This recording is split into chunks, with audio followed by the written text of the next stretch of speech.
What up, y'all? Welcome back to the Mansdem. Today, I want to discuss a couple, a few things that went down in the league this week. Mainly, Steph Curry out with a broken hand, 3 months.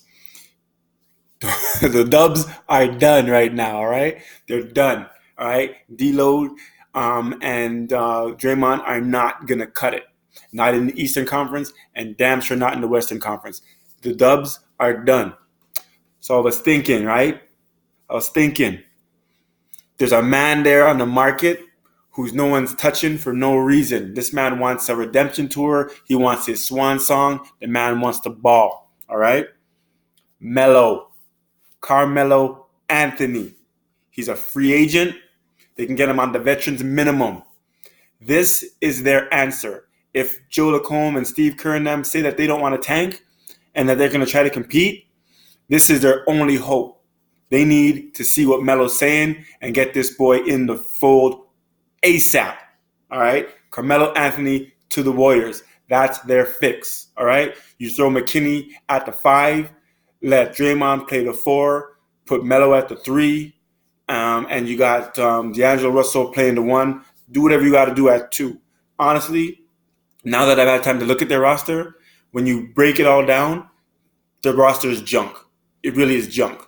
Even if they got Clay back late in the season, unless Steph, Draymond, and D'Angelo were all having like seasons out of their minds, the Warriors just don't have a proper roster, man. Like, their offense would have to be so good to compete against the bigger squads to make up for the defensive deficiencies. The thing that people forget to realize is that, okay, fine, no more KD, you're without Klay Thompson, but you also lost Livingston, who's a great defender. You also lost Iguodala, who's a great defender. And when you go back to the start of their run, Andrew Bogut is a great defender at the 5. They have lost so many defensive pieces. And at the height of their dynasty, their offense was great, yes, but their defense was so strong. They were a top 5 defensive team. They don't got that now. And I understand, I mentioned Melo, and now I'm talking defense. I'm not talking about defense for them. If they just want a quick stopgap to hold them down for the 3 months that Steph is gone, I think bringing in Melo is the only way that they can actually compete and get someone who can put up some numbers and balance out the squad a little bit. But their roster overall, yeah, it's weak. I think for them to compete, even with a healthy Steph, I think Draymond would have to be doing triple-double stuff from the beginning of the season. He's got to get his points up. He's got to be scoring probably closer to 15, 17 points a game and averaging a triple-double. That's what Draymond would have to do and still be that defensive stopper that he's been throughout his career. D'Angelo Russell's pretty much doing what he's supposed to do, but you're not going to get much out of him outside of his points. He's not really an assist point guard. So, he's doing what he's expected to do. You're hoping that Steph would do what he's going to do, but the boy gone for 3 months. So I'd say, listen, man, if you want to make a bit of a splash here and try to maintain some relevance, maybe you get Melo into the mix right there and see what he can do. Next topic, my games of the week. I can't even remember them off the top of my head, but my games of the week so far have panned out pretty nicely. Last night, we saw the Lakers and the Mavericks go down to the wire and overtime. And you had Luka and LeBron both put up 30-point triple-doubles. Historically, the oldest person ever do it and the youngest person ever do it. LeBron James with his 30, I think 16 and 12 or something, and Luka was like 30-something, 15 and whatever. But massive triple-doubles on both ends. The game went back and forth. As expected, I think the biggest lead for either team was probably 5 or 7 points. Lakers got the luck of a missed free throw from DeLon Wright at the end of the game, which led to a Danny Green three off a pass from LeBron. Notable though, big missed call by the refs. Seth Curry was held by Dwight Howard, and he actually probably would have been able to cut off that pass or do a better job defensively on Green's 3 had not been held up. So, but I mean, it is what it is. Refs are human; they're going to miss stuff. It's only 3 of them, and they've got to watch 10 dudes. So yeah, it gets tough, but it looked like it was kind of an obvious play, and it looked like it happened right in front of one of the referees. So unfortunate, but that's not what I'm here to talk about. I'm here to talk about the fact that, yeah, I called that to be a good game, a good early test, and I think we got what we wanted. So I think those teams should play, 2 more times. Hopefully they're just as good. And in light of recent events, I am booting the Golden State Warriors from my top 8. And, the Mavericks are in the fold. They're legit. Again, they stay healthy. That team is going to be problems.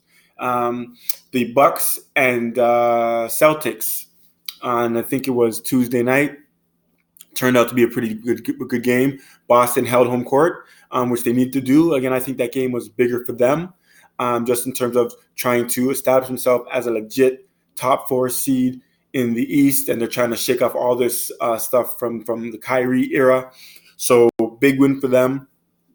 Bucks were up big at some point and just floundered late, and the Celtics pulled it off. So that's the Bucks' first test of this week. They had a game last night against Orlando, and they get Toronto tonight. So we'll see if the back-to-back rust, or not rust, but the back-to-back wear and tear affects them any. But like I said, Toronto needs to go in there hungry. But the Bucks definitely want to prove that they were the better team last year, and then that was just Kawhi's superhuman efforts that got the Raptors over the hump.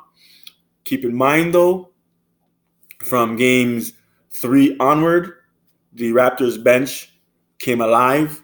Fred VanVleet, after the birth of his son, just couldn't miss from 3.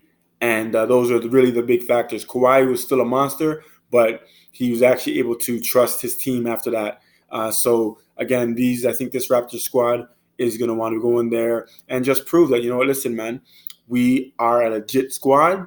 We can still bang with the best of them, and we can take on the Bucks. So this game, I think both teams need it, but I think most importantly, both teams need to be in this game. Like, we don't want to see a lopsided score at the end of this one for both teams to just kind of gauge themselves. We want this to be a close game, but I guess the edge goes to the Raptors just in the fact that they are playing better overall, and they're the fresher team.